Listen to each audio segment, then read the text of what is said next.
नरशिरोरचितं मणिकुण्डलं भुजगहारमुदं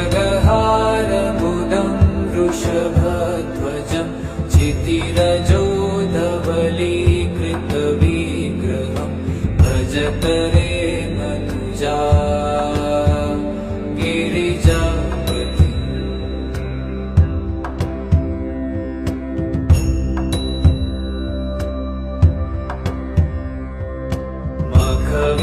मखविनाशकरं शशिशेखरं सततमध्वरभाजनं